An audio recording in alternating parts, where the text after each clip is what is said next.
Madrid, una madrugada pegajosa de 1936. En una casa con cortinas echadas, Gregorio Marañón sostiene una maleta abierta como si fuera una herida. No mete ropa primero, mete papeles, cartas, historias clínicas, notas con nombres y direcciones. Y mete, con una prisa que da asco, algo que no debería tocarse con manos temblorosas: confidencias ajenas. Afuera, la ciudad no suena a ciudad. Suena a pasos sin dueño y a camiones que frenan como si mordieran el adoquín. En el pasillo huele a cera fría y a miedo caliente. Alguien le ha dicho que tiene horas, no días. Que vienen a por los tibios, a por los que saben demasiado, a por los que han visto a todos. Y sin embargo, antes de cerrar la maleta, se detiene. Mira un sobre manchado de café, viejo, casi ridículo, y sonríe como quien recuerda una travesura. Porque ahí, en esa mancha mínima, está la primera pista de la doble vida que nadie quiere escuchar. El médico que se hizo famoso por hablar del cuerpo, empezó su carrera aprendiendo a callar. Callar por ética, callar por miedo, callar por ambición. Y tú has venido precisamente por eso, por lo que no se dice. Hay una forma vulgar de contar a Marañón. Gran médico, humanista, académico, figura pública. Esa versión es cómoda, suena a estatua limpia. Pero el hombre real se construyó con materiales menos presentables. Una infancia con ausencias, una juventud con hambre de prestigio y una vocación que, a ratos, se parece peligrosamente a una adicción. La adicción a entrar donde nadie entra, en la intimidad física y moral de los otros. Nació en Madrid, en 1887, con un apellido que abría puertas y con una sombra que no se ve en las placas conmemorativas. Fue gemelo. Su gemelo murió al nacer. Y como si la vida quisiera insistir en la misma lección, su madre murió cuando él aún era un niño pequeño. Así empieza esta historia, con un recién nacido que aprende demasiado pronto que el cuerpo es frágil y que el destino puede ser un golpe seco, sin explicación. Ese vacío no lo volvió blando, lo volvió observador. Hay niños que lloran, hay niños que miran. Y el pequeño Gregorio miró. Aprendió a leer el gesto de los adultos, a distinguir el silencio de la mentira, a presentir cuándo una casa se vuelve un lugar donde no se pronuncian ciertos nombres. Su padre, abogado, hombre de mundo, de conversaciones largas, le dio algo que vale más que cualquier herencia: acceso. En su entorno aparecían escritores, intelectuales, personajes que olían a tinta y poder. El niño creció escuchando frases importantes antes de saber lo que significaban. Y ese detalle es crucial, porque ahí nace su primera máscara, la del muchacho correcto, impecable, que parece destinado a una vida seria. Mientras por dentro va acumulando una curiosidad casi indecente por el drama humano. La medicina no le llegó como una llamada romántica. Le llegó como un mecanismo perfecto para unir tres cosas: ciencia, prestigio y una autorización social para hacer preguntas que en cualquier otro serían obscenas. Preguntas sobre el dolor, el deseo, la vergüenza, la sangre, la debilidad, la potencia, la decadencia. Y también, y esto es lo que casi nadie dice con claridad, preguntas sobre el poder. ¿Quién manda en el cuerpo? ¿Quién manda en la familia? ¿Quién manda en una nación enferma? En 1902, aún adolescente, entra en la Facultad de Medicina de San Carlos. Madrid era un laboratorio vivo, modernidad y miseria, fe y escepticismo, cafés brillantes y hospitales con pasillos que parecían túneles. Allí estudia con maestros que son leyenda, pero la leyenda no siempre es amable. El estudiante que quiere destacar descubre pronto que el talento no basta. Hace falta territorio. Un tema propio, una voz propia, un ángulo desde el que nadie más esté mirando. Y aquí aparece el primer giro, casi íntimo. Marañón empieza a interesarse por lo que no se ve. No por el hueso roto, ni por la herida evidente, sino por dos impulsos ocultos, por lo que regula sin mostrarse: las glándulas, las secreciones internas, lo que hoy llamamos hormonas, mensajeros invisibles que deciden, en silencio, quién eres cuando nadie te mira.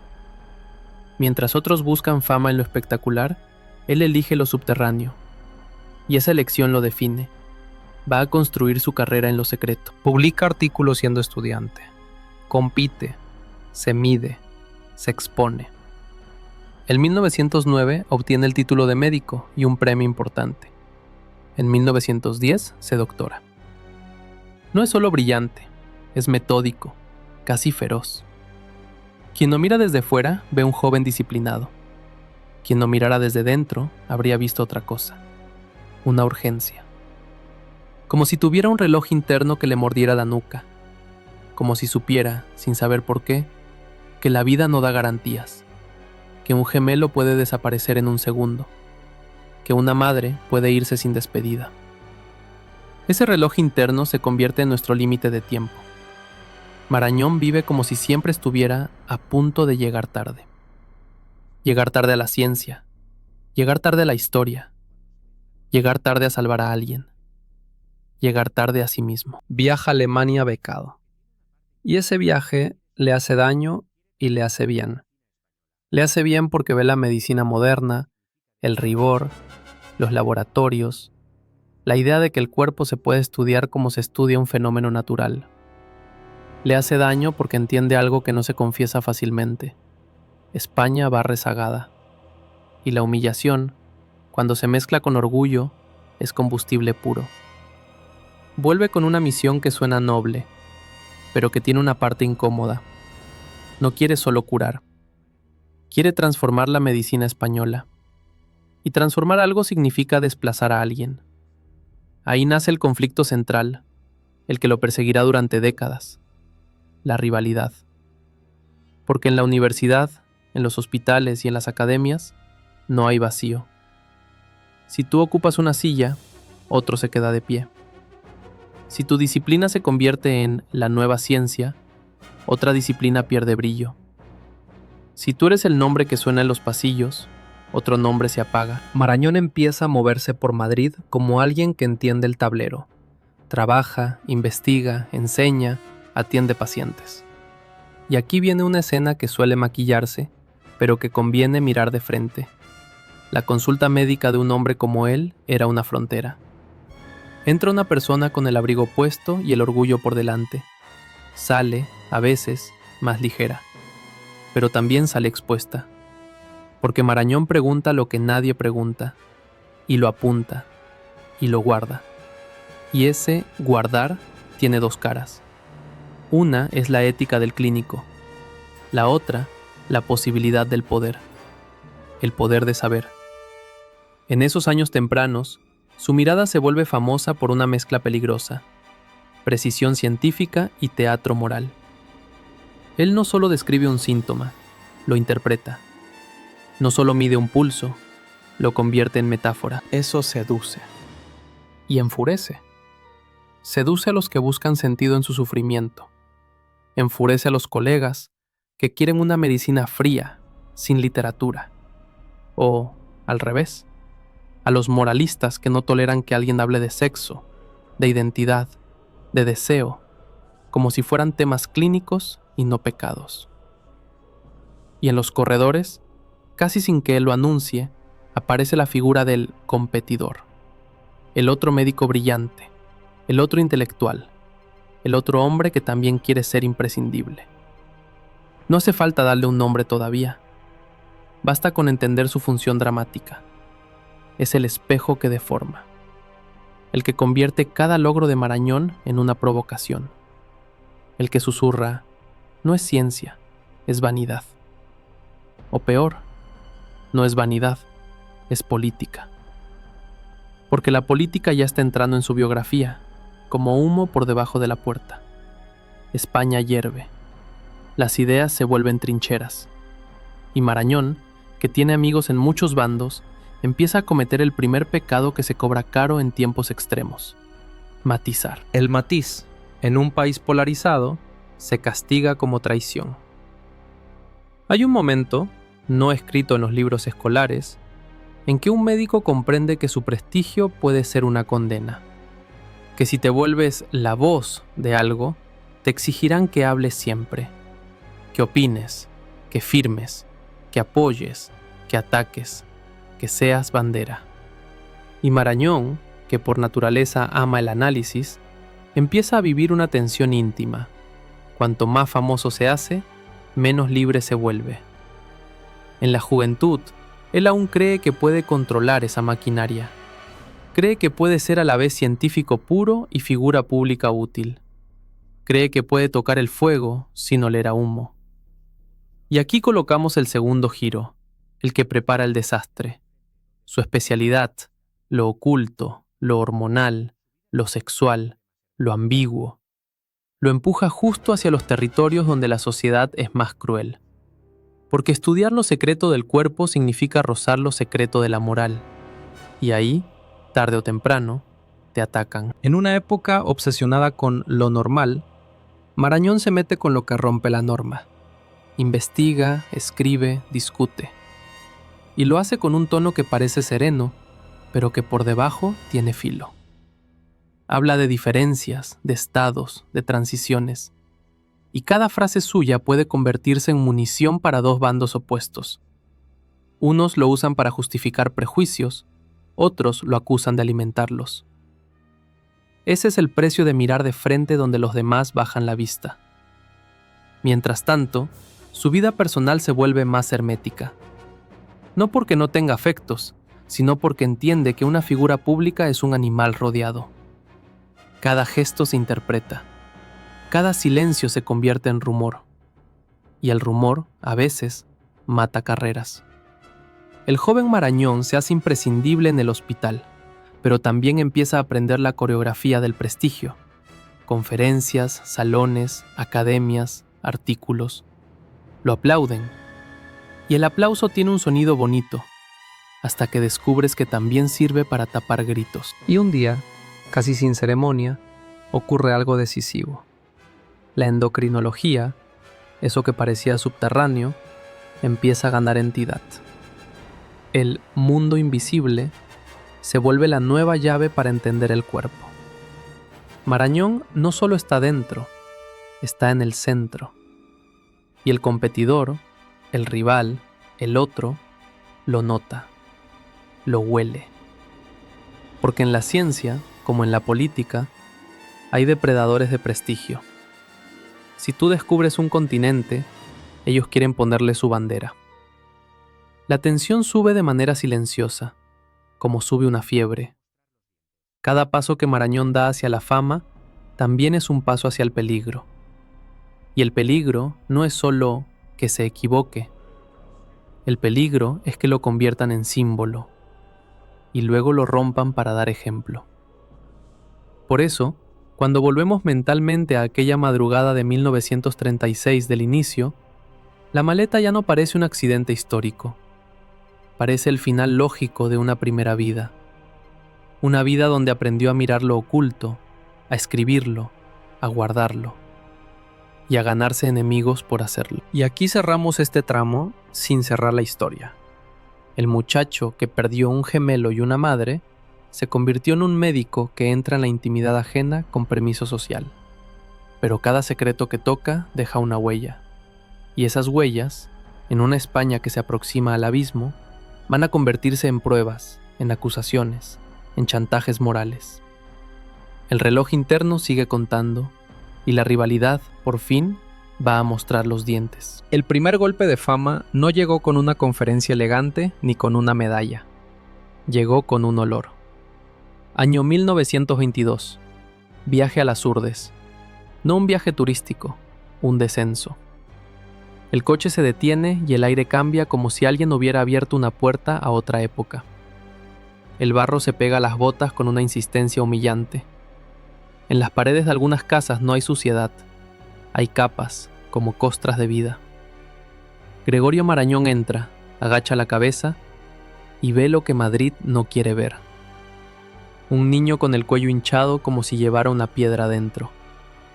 Una mujer con los ojos apagados, la piel tirante, las manos tan finas que parecen de papel viejo. Moscas que no se apartan, porque allí nadie tiene energía para espantarlas.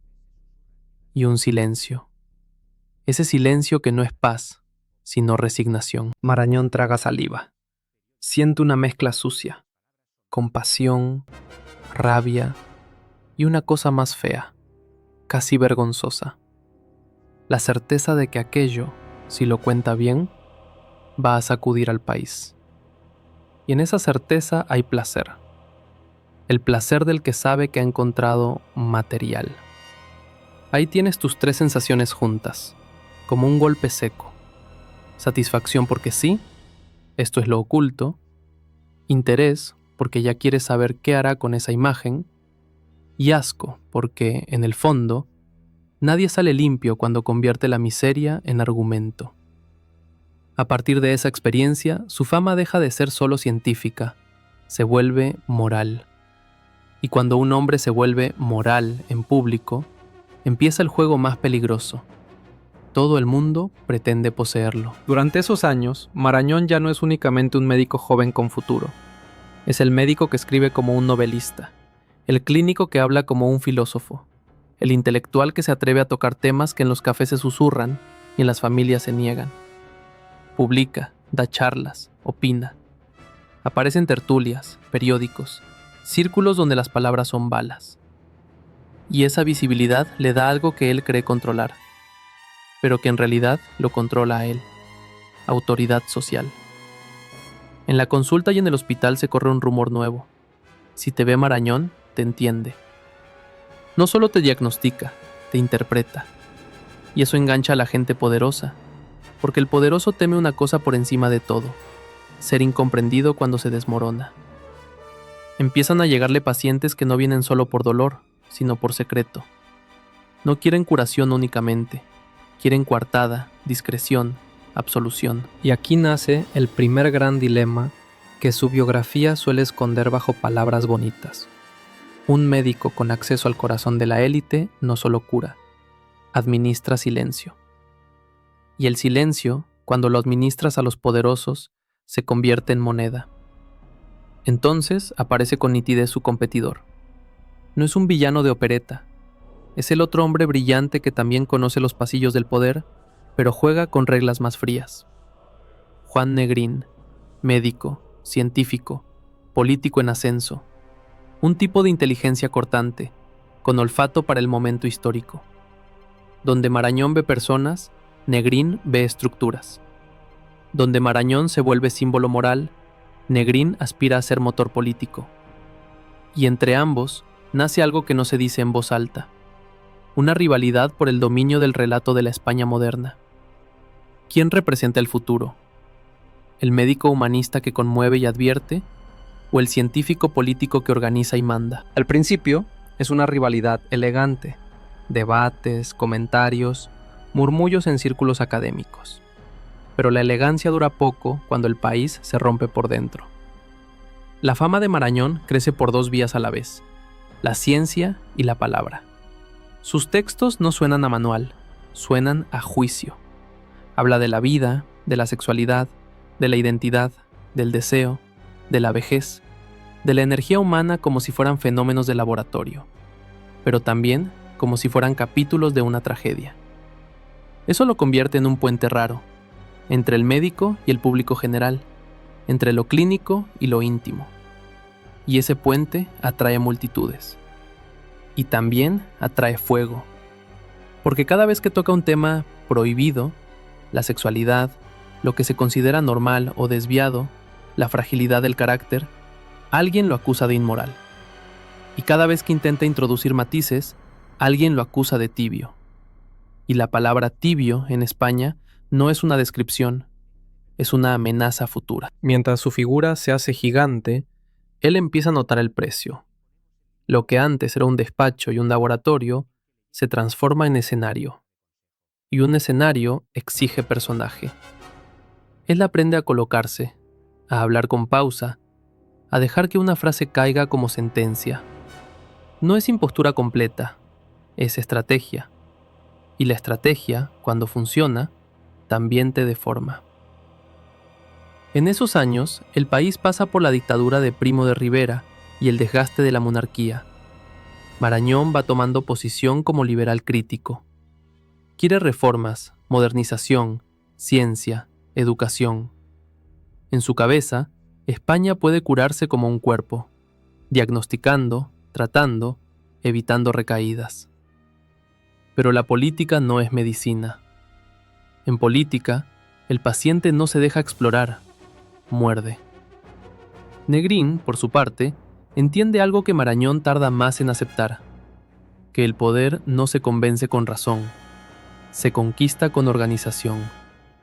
Y esa diferencia de visión los separa como dos trenes que van a chocar en una vía estrecha. El segundo gran giro llega cuando Marañón, con otros intelectuales, se convierte en una figura pública asociada al cambio político que se avecina. No es solo un médico opinando, es un nombre que legitima, y eso es peligrosísimo, porque cuando un nombre legitima, deja de pertenecerle a la persona y pasa a pertenecerle a los bandos. Hay un instante, y aquí imponemos el límite de tiempo, el reloj que aprieta, en que le llega una advertencia disfrazada de consejo. Un amigo le dice, o firmas o te borran, o callas o te trituran. Tiene un día para decidir si se convierte en blanco, y decide hablar.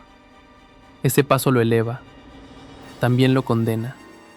Su rostro ya no es solo el del gran médico, es el del intelectual que ha tomado partido. Y en un país que se polariza, tomar partido es como tatuarse la diana. Cuando llega la Segunda República, al principio hay ilusión. Marañón cree que por fin la modernidad se abre paso. Cree que la razón ganará espacio.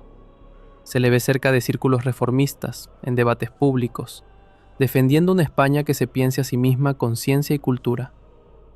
Pero la República, y este es el golpe amargo, no es un gabinete de laboratorio, es una plaza. Y en la plaza la gente grita, se empuja, se odia, se venga.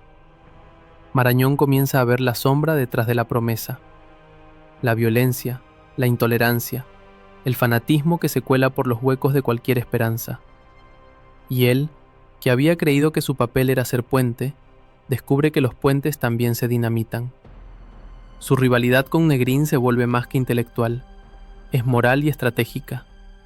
Negrín representa, cada vez más, la necesidad de dureza, de disciplina, de ganar cueste lo que cueste. Marañón representa la idea de límites, de humanidad, de no convertir la salvación en una excusa para barbaridades. Y la historia, cuando huele sangre, suele preferir a los duros. Esa es la tragedia que empieza a sentirse. El tiempo del humanista se acorta. Y entonces ocurre un twist íntimo, casi cruel. Cuanto más predica la mesura, más sospechoso parece. En la prensa y en los corrillos se insinúa que su moral es fachada, que su moderación es cobardía, que su prestigio es una red de favores, que el médico de las élites no puede ser el juez de las élites. De pronto, su mayor poder, conocer a todos, se convierte en su mayor vulnerabilidad. Cualquiera puede sugerir que está comprado por alguien. Y Marañón reacciona como reaccionan los hombres acostumbrados a controlar su imagen. Trabaja más, escribe más, habla más. Intenta ganarle al ruido con producción, como si el volumen de su obra pudiera tapar las sospechas. Pero el ruido no se tapa, el ruido se alimenta. Su consulta se convierte en un lugar donde la política entra sin llamar. Llega un paciente y detrás del paciente llega un partido. Llega una señora con palpitaciones y detrás llega un apellido que manda. Llega un hombre con insomnio y detrás llega una conspiración. Y él, que ama el secreto clínico, empieza a sentir el asco de su propia posición. Está en el centro de demasiadas vidas. Y cualquiera que esté en el centro de demasiadas vidas termina con demasiados enemigos. Hay una escena que podría haber ocurrido decenas de veces, y precisamente por eso da miedo. Un alto cargo entra, pálido, sudando, intentando mantener la dignidad. Marañón lo examina, lo escucha, le dice algo en voz baja.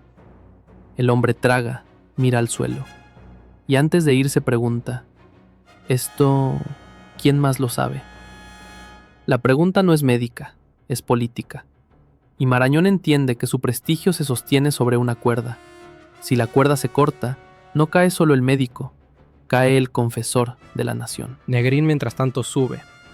Organiza, articula, se conecta con aparatos de poder, con estructuras que no dependen del encanto personal, sino de la disciplina.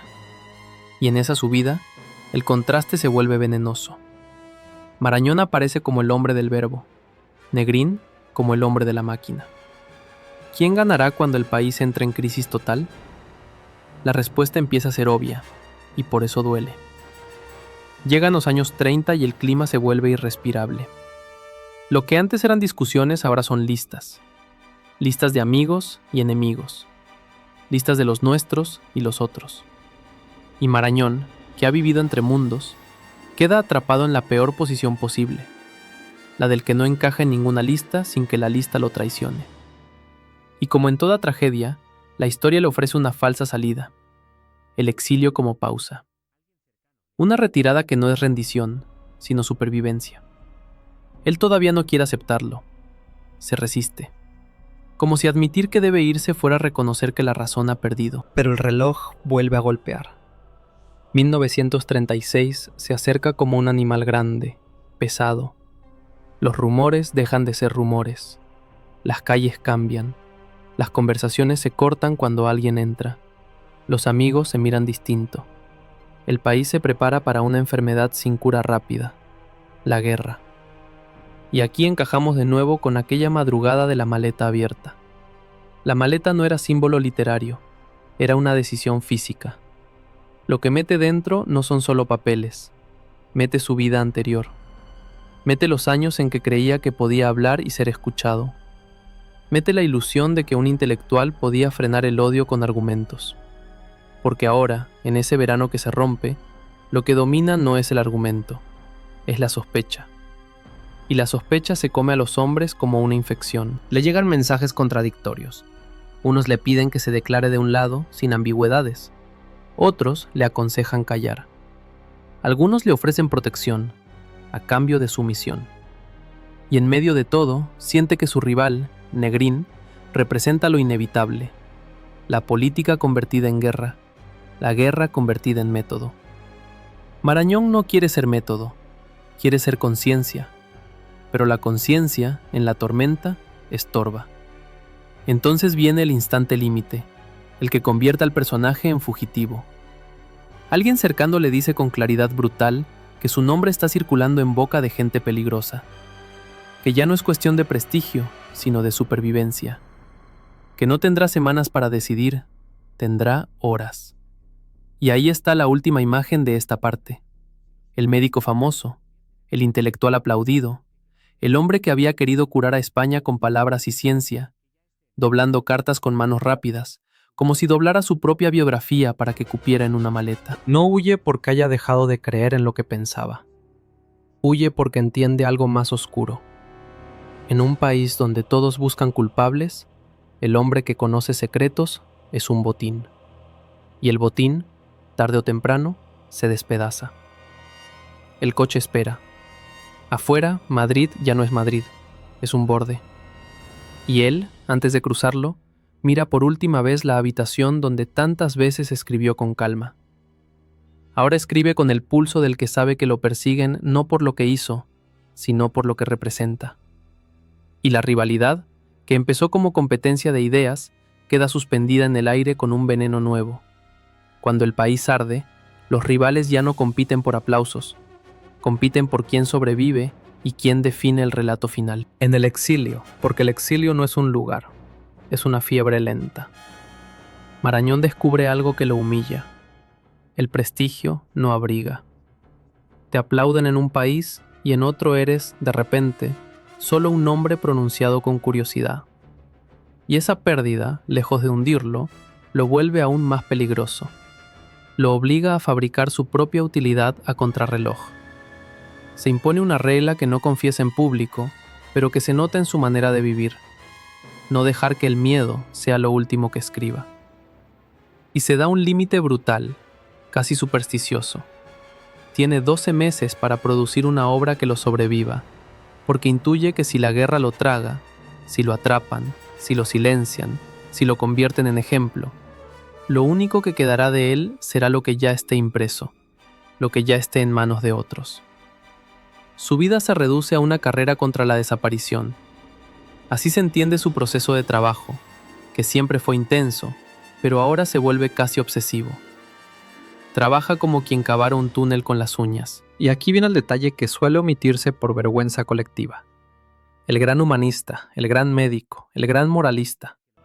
Es también un hombre con una capacidad inquietante para convertir el dolor ajeno en combustible intelectual. No lo hace con crueldad abierta, lo hace con esa elegancia que vuelve todo más incómodo. Mira una tragedia clínica y ve un caso. Mira un caso y ve un símbolo. Mira un símbolo y ve un capítulo para la historia de España. Y eso, cuando lo escuchas en voz alta, suena feo. Pero si no lo aceptas, no entiendes su genialidad. En su mesa de trabajo hay dos mundos que se tocan. El de la medicina, donde el cuerpo habla en signos, y el de la escritura, donde la sociedad se confiesa sin querer. Marañón se mueve entre ambos con una destreza que fascina porque parece moral, y a veces es pura estrategia. Su método clínico, su forma de trabajar con pacientes, tiene algo teatral. Entra alguien con una dolencia y él no se conforma con el síntoma. Busca la biografía del síntoma. No le basta con preguntar ¿dónde duele? Pregunta ¿cuándo empezó a dolerte el mundo? Observa la piel, sí, pero también observa la manera de sentarse. Escucha el tono de una respuesta. Se fija en los silencios como si fueran latidos. A veces da miedo, porque el paciente siente que el médico sabe más de lo que le han contado. Y ese efecto tiene un precio ético. Cuanto mejor interpretas a alguien, más fácil es influirlo. Ahí están sus grandes logros científicos. En una época en la que muchas cosas del cuerpo eran un mapa borroso, él insiste en lo invisible. En el sistema endocrino, en las glándulas, en esa química secreta que convierte al ser humano en un enigma. Habla de hormonas cuando el público aún piensa en nervios y temperamento, como si fueran magia. Explica que lo que llamamos carácter no es solo moral, también es fisiología. Y esa idea cae como una bomba suave. Una bomba que no explota en la calle, sino en la conciencia. ¿Y si la virtud y la debilidad tienen raíces corporales? ¿Y si la identidad es más frágil y más compleja de lo que nos enseñaron? Esa mirada lo lleva a un terreno peligrosísimo, el de la sexualidad y la identidad. Se atreve a estudiar lo que la sociedad prefiere esconder bajo insultos o chistes, y al hacerlo, consigue dos cosas opuestas a la vez. Por un lado, abre una puerta hacia una comprensión más científica y menos supersticiosa. Por otro, entrega argumentos que otros usarán para clasificar, etiquetar, reducir. Ese es uno de los grandes giros morales de su obra. Escribe para iluminar y, sin querer, también fabrica sombras. Hay lectores que encuentran en él una salida. Hay lectores que encuentran un látigo. Y Marañón, consciente de esa ambivalencia, intenta compensarla con humanismo. Pero el daño, cuando se vuelve social, ya no depende del autor. Mientras escribe sobre hormonas, escribe también sobre historia. ¿Por qué? Porque para él la historia es otra forma de clínica. Mira a un personaje histórico como si fuera un paciente. Le toma el pulso moral, le analiza las obsesiones, le busca la glándula simbólica que lo gobierna. Sus biografías no son solo relatos, son diagnósticos. Y ahí está el truco. La gente cree que está leyendo sobre emperadores, válidos, figuras antiguas, pero en realidad está leyendo un espejo. Un espejo de España, un espejo de la ambición, un espejo del miedo. Y ese espejo es otra arma en su rivalidad con Negrín. Porque Negrín, cada vez más metido en la maquinaria política, desprecia lo que considera retórica, moralina, literatura. Negrín quiere resultados, disciplina, estructura, control. Marañón quiere otra cosa, quiere sentido. Quiere que el país no solo sobreviva, sino que se entienda. Y en tiempos de guerra, el sentido suele perder contra la logística. Este choque se vuelve más tangible en el modo en que ambos conciben al ser humano. Para Marañón, el individuo es un universo contradictorio, irrepetible, lleno de matices. Para Negrín, el individuo, cuando la historia aprieta, se convierte en parte de un engranaje mayor. Uno escribe para comprender, el otro actúa para ganar. Y Marañón, desde su exilio, se siente atrapado entre dos ascos: el asco a la violencia que estalla a un lado y el asco a la dureza que se justifica al otro. Su punto de vista se vuelve casi insoportable para los extremos, y por eso, como un acto de supervivencia, hace lo que mejor sabe hacer: escribe con una mezcla de ciencia y fuego. Pero no es una escritura tranquila, es una escritura de emergencia. Imagina la escena: habitación prestada, luz pobre, papeles por todas partes.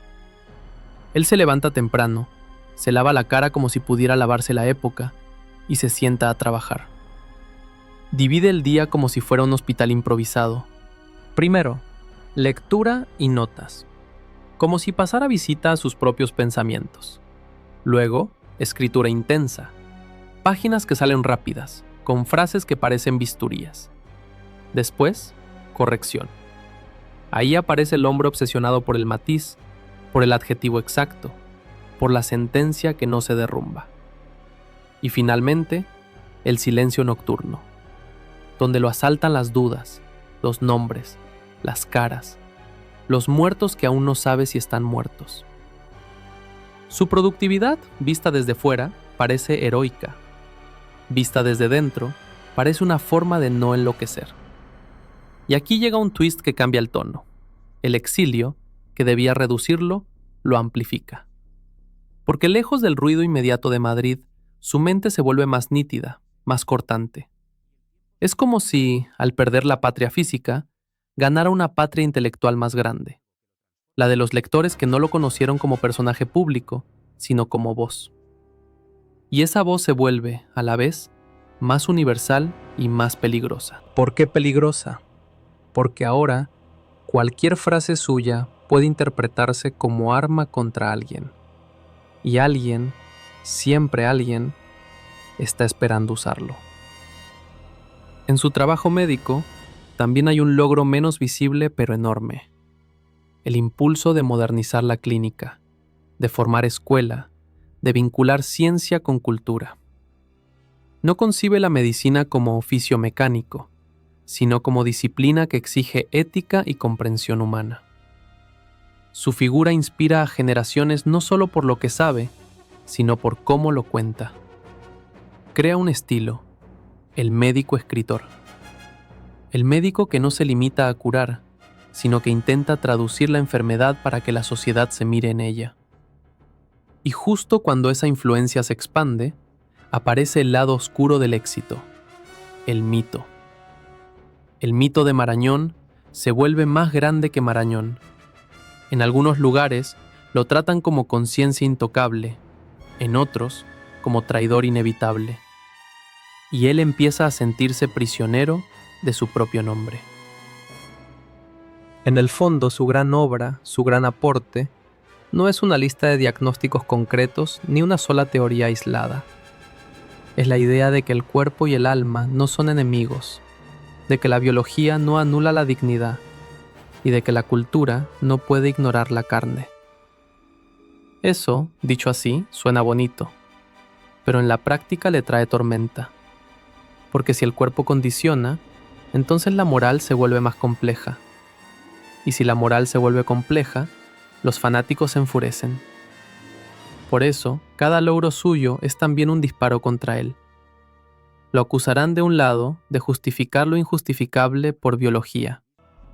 Lo acusarán del otro de meter literatura en la ciencia. Y entre esas acusaciones, él intenta sostener una cuerda floja: humanismo con rigor, rigor con compasión. Pero el reloj de su límite anual sigue: 12 meses. Y el tiempo se acorta porque la guerra no espera a los intelectuales. Entonces ocurre algo que lo transforma de verdad. Empieza a escribir no solo para explicar, sino para dejar constancia. para que, cuando todo pase, si pasa, alguien encuentre una voz que no se dejó intoxicar del todo. Y aquí su rivalidad con Negrín alcanza un punto de tensión simbólica. Negrín representa el tiempo corto, el de ganar hoy para no morir mañana. Marañón representa el tiempo largo, el de salvar el alma del país aunque el país se desangre. ¿Quién tiene razón?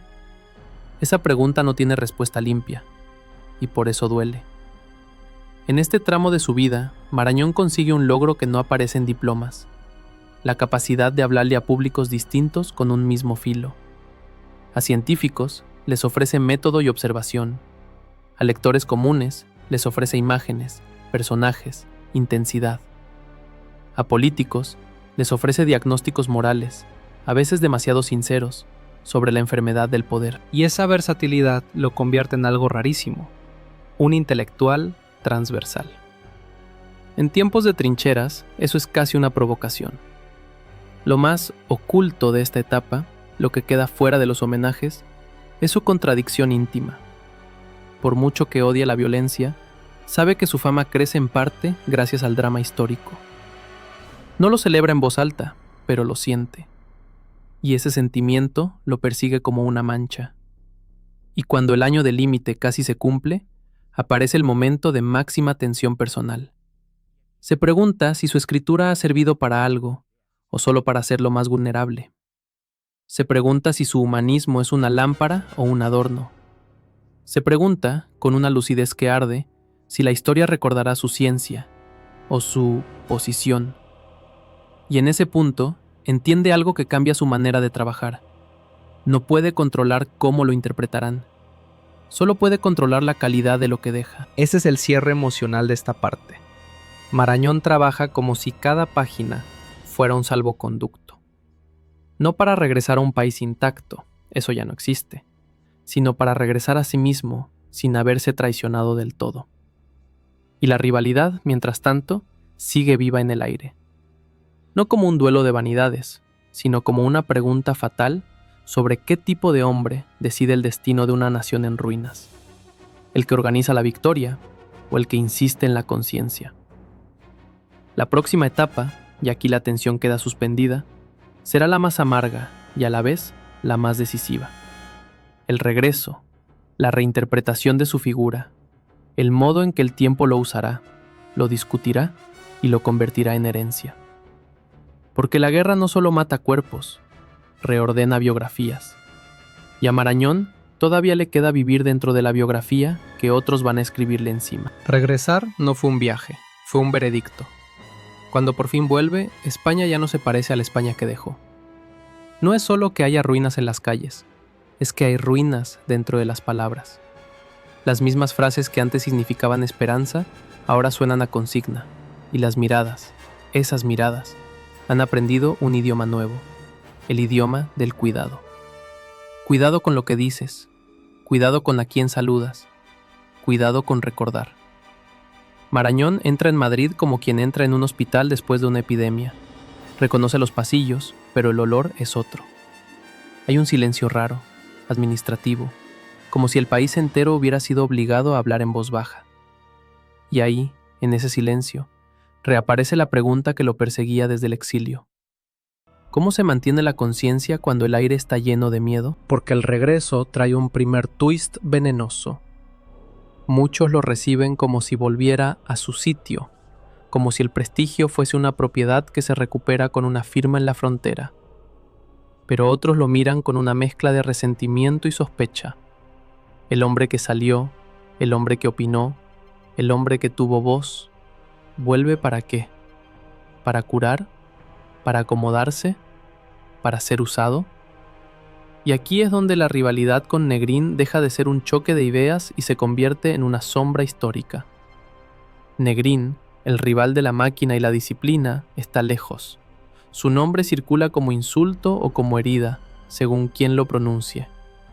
En la España de posguerra hay nombres que se convierten en pecado.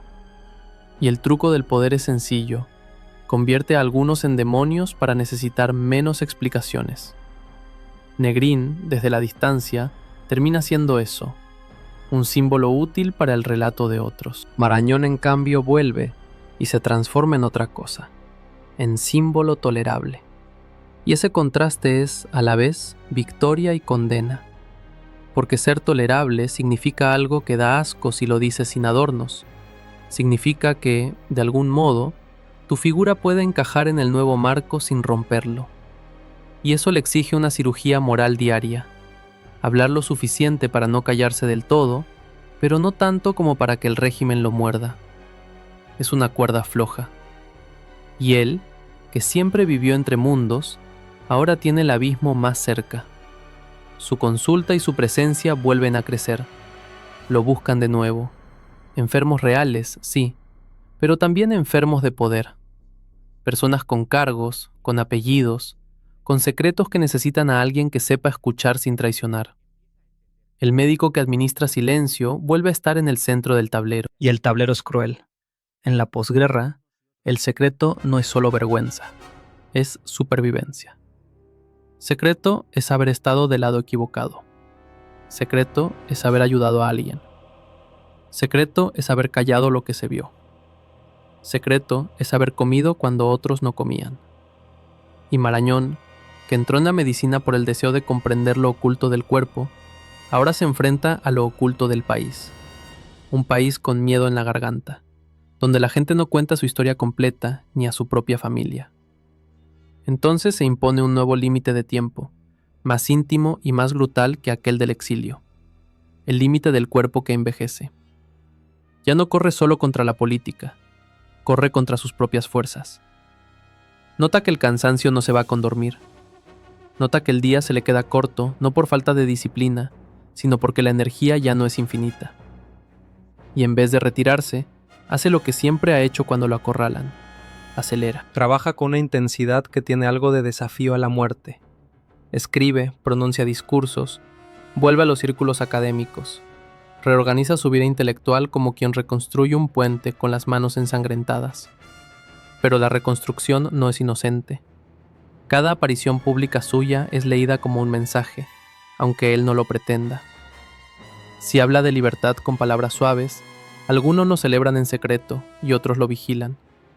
Si se calla, lo acusan de acomodado. Si critica demasiado, se juega la vida y la capacidad de ayudar a quienes dependen de su posición. Si critica poco, su nombre se mancha. Ahí está uno de los secretos más incómodos de su última etapa. La ética, en dictadura, se vuelve táctica. Y la táctica, por muy noble que sea, siempre deja manchas. Sin embargo, su grandeza, si hay que nombrarla sin estatua, está en que nunca se reduce a un solo papel. No se convierte en propagandista profesional, tampoco se convierte en mártir buscado. Se convierte en algo más ambiguo y por eso más humano. Un hombre que intenta abrir rendijas. Y las rendijas, en aquel tiempo, valían más que los gritos. Su obra madura en esta etapa como madura la fruta bajo un sol duro, con más densidad, con más amargura, con más obsesión por entender el poder.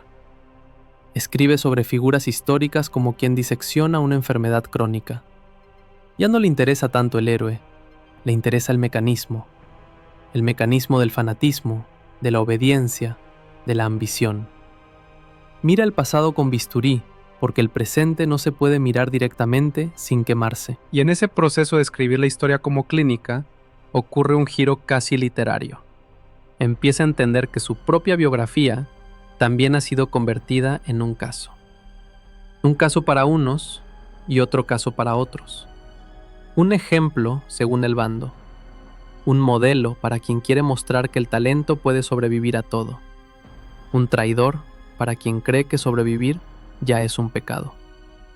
Él, que interpretó a tantos, ahora es interpretado. Y eso lo irrita por dentro más de lo que admite. Su rivalidad con Negrín, aunque no se materialice en duelos públicos directos, se vuelve una rivalidad póstuma en vida. Dos destinos enfrentados que simbolizan dos formas de ser España en el siglo XX. Negrín, el del aparato, el de la resistencia, el del cálculo histórico. Marañón, el del matiz, el del humanismo, el del diagnóstico moral. Uno queda fijado fuera, convertido en figura incómoda. El otro queda dentro, convertido en figura funcional. Y la pregunta venenosa aparece sola. ¿Es mejor ser funcional o ser incómodo? ¿Qué precio tiene cada cosa? En privado, esa pregunta no es abstracta, tiene nombres, tiene caras. Tiene gente que lo visita para pedirle ayuda, recomendaciones, una palabra que suavice una condena, un gesto que salve una carrera, una intervención discreta. No podemos saber cuántas veces ocurre, solo podemos entender la lógica. Cuando el miedo manda, los hombres buscan protectores. Y Marañón, con su prestigio, se convierte en un protector posible. Y aquí llega otra escena que ensucia y humaniza a la vez. El gran médico, por la noche, repasando mentalmente rostros. No los de los grandes nombres que salen en público, sino los de los anónimos. El estudiante que teme ser señalado, el colega que quedó marcado, la familia que necesita algo tan simple como que nadie pregunte demasiado. Marañón sabe que una palabra suya puede abrir puertas, pero también sabe que una palabra suya, mal dada, puede cerrar su propia vida. Esa tensión lo vuelve más contenido, más calculador, más triste. Aún así, sigue siendo él, el médico que ve el cuerpo como relato, el escritor que ve la historia como diagnóstico, el humanista que no soporta que la inteligencia se divorcie de la compasión. En sus conferencias, incluso cuando evita la confrontación directa, hay frases que suenan a advertencia, como si dijera: un país también enferma cuando se acostumbra al miedo. Pero lo más poderoso de su última etapa no está en lo que dice en público, sino en cómo su figura se convierte en un campo de batalla simbólico. Unos lo exhiben como prueba de normalidad. Miren, aquí está, el gran hombre, seguimos siendo cultura. Otros lo miran como prueba de la tragedia. Miren, incluso los grandes tuvieron que aprender a sobrevivir. Y él, en medio, siente que su nombre ya no le pertenece. El tiempo sigue corriendo. Los años pasan y su cuerpo le recuerda el límite final. El reloj interno que lo perseguía desde niño, desde aquel gemelo que no llegó a respirar, desde aquella madre que desapareció demasiado pronto, se vuelve más audible. Ya no es solo un impulso, es un zumbido. Y entonces aparece el gesto final de su dramaturgia personal. En vez de retirarse con calma, insiste en dejar una herencia organizada, como si intentara controlar, al menos, la forma en que lo recordarán. Su legado se arma en capas. Una capa científica, el impulso que dio a la endocrinología y al pensamiento médico moderno, la manera en que obligó a muchos a aceptar que lo invisible también gobierna. Una capa literaria e histórica, biografías y ensayos donde la política se lee como patología del poder. Una capa moral, la idea, tensa, discutible, a veces contradictoria, de que la dignidad humana no se reduce a consignas y que el cuerpo no puede ser separado de la cultura.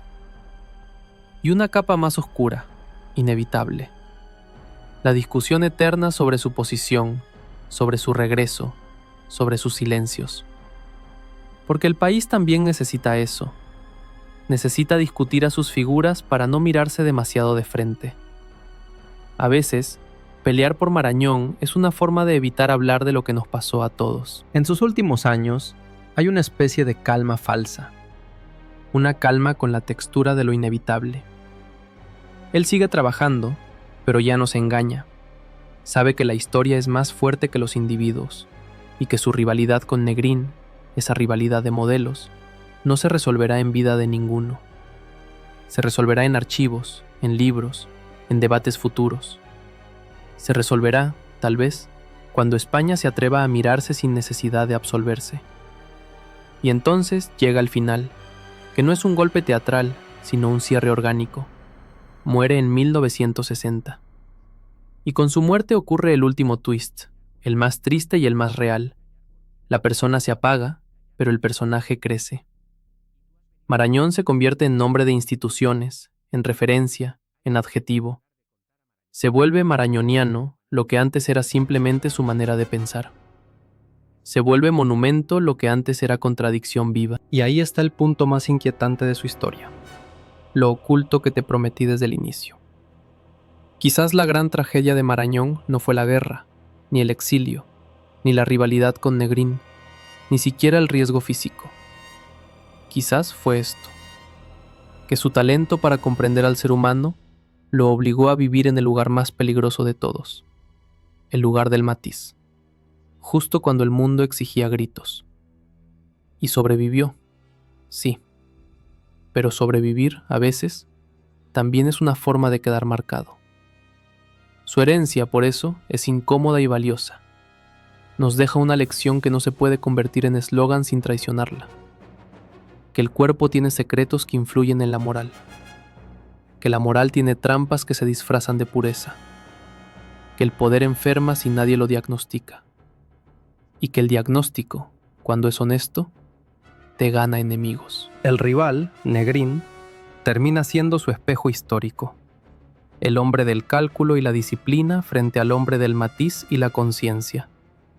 Dos formas de enfrentar el desastre. Dos formas de pagar el precio. Y en ese espejo, España se ve dividida. No es casual. Las biografías de ambos, cruzadas por la guerra, son como dos cicatrices del mismo cuerpo. Al final, cuando todo se reduce a memoria, Marañón queda como una pregunta viva. ¿Qué harías tú si supieras que tus palabras pueden salvar a alguien, pero también pueden condenarte? ¿Hasta qué punto se puede ser humanista en un mundo que premia la dureza? ¿Dónde termina la prudencia y dónde empieza la complicidad? Y si esa pregunta te incomoda, es porque has entendido el núcleo de su historia. Porque la verdadera biografía no es la lista de logros. Es el lugar donde un hombre se ensucia intentando no perderse.